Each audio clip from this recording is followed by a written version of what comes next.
Mallie and the Trow. This is a story from Shetland, which I first heard from the wonderful Shetland storyteller Lawrence Tulloch, but I've also learned it from Tom Muir, who is a great friend and a great storyteller in Orkney. And it's a very special story. Now, a long time ago, in a wee cottage in Shetland, there lived a woman named Mallie. Her husband was a fisherman, and he went out to sea on his wee fishing boat, and he brought back usually enough fish to keep him and Mallie and their 3 sons going. But there was one spring when Mallie's husband went out to sea, and he didn't come back. And she waited and waited, but there was no sign of him. And Mallie, she was heartbroken to realise that her husband must have been lost at sea, and she was left to raise her 3 boys as a widow. Now, money was tight and food was scarce. And Mallie usually managed to keep just enough salt fish in the barrel and just enough oatmeal in the garnel to keep her and the boys going. But there came one hard winter where they got to the bottom of the barrel of fish and they got to the bottom of the garnel of oatmeal. And there was just no food, and there was just no money to buy more food. And the boys were hungry. And Mallie thought, right, well, there's nothing else for it. I'll have to go and ask for help.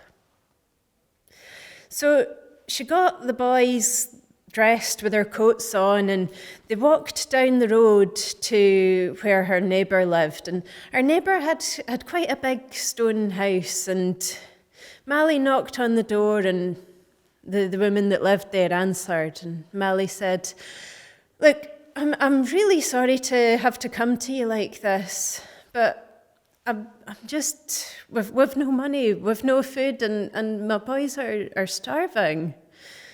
Is there anything that you could spare us, maybe?"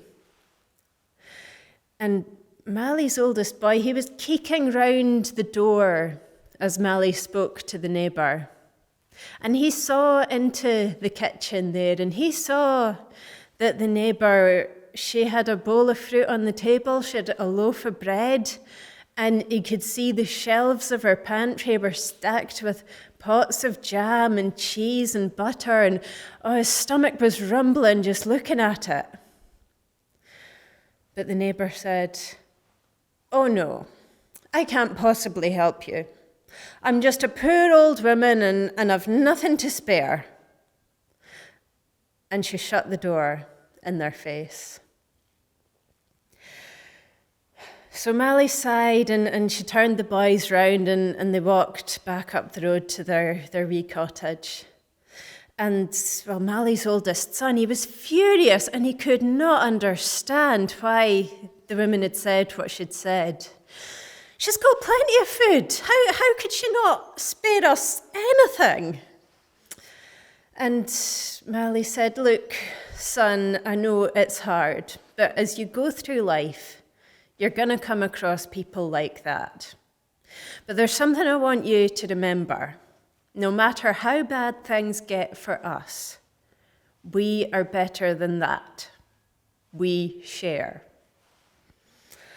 And the boy sighed, and the 3 of them, they went home, and they thought, well, although we're hungry, we can at least be warm, and they got a good fire going, and they settled in for the evening. Now, as the night went on, there came a wee knock at the door, and Mallie went to answer it. And she saw standing there was a wee man, and he had long grey hair and a long grey beard. And he had little twinkling blue eyes that looked out of his wrinkled face. And he said, "Is there any chance of a rest here for a traveller?"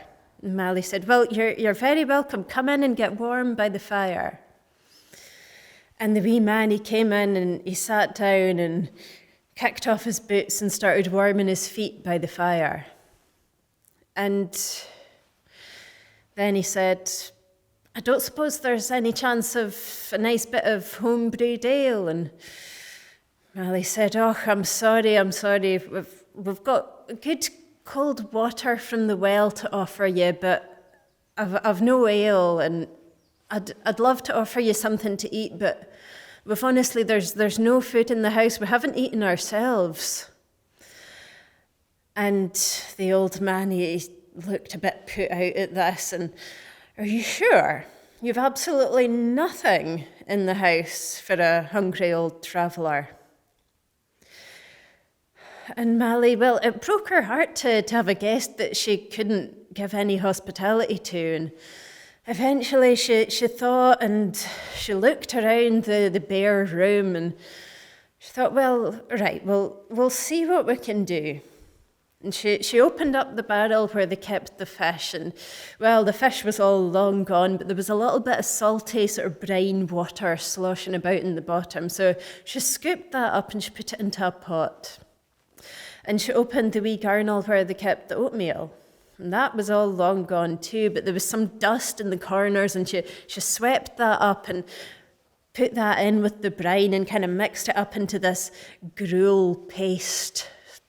And she cooked that on the fire for a wee bit and slopped it out into some bowls, and her and the boys and the old man all had a bowl of sort of fishy, dusty slop.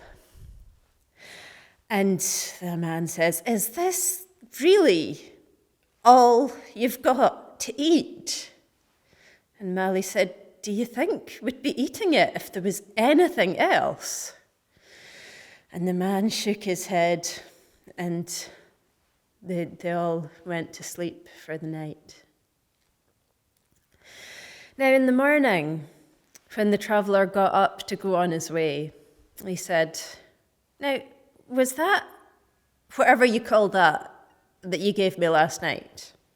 That was really the last food that you and your boys had in the world?" And Mallie said, "I'm very sorry to say it was, and I would have liked to have given you a better meal if I could." The old man said, "Well, it takes a very special person to share the very last of what they have with a stranger. So I'll take my leave of you, but I'll leave you with my blessing." And away he wandered. And Mallie thought, "Oh, well, that was very kind of him to say. It's a shame you can't eat blessings." But she asked her boys to go and get some more peats from the peat stack behind the house so that they could keep the fire going. And the boys, they went and they got a basket full of peats and brought it in, and they started breaking them up so that they would fit better onto the fire. And as soon as they broke the first peat, something wonderful happened. There was a glimmer and a tinkle, and a gold coin fell from the middle of the peat and clattered onto the stone floor. And they looked in astonishment.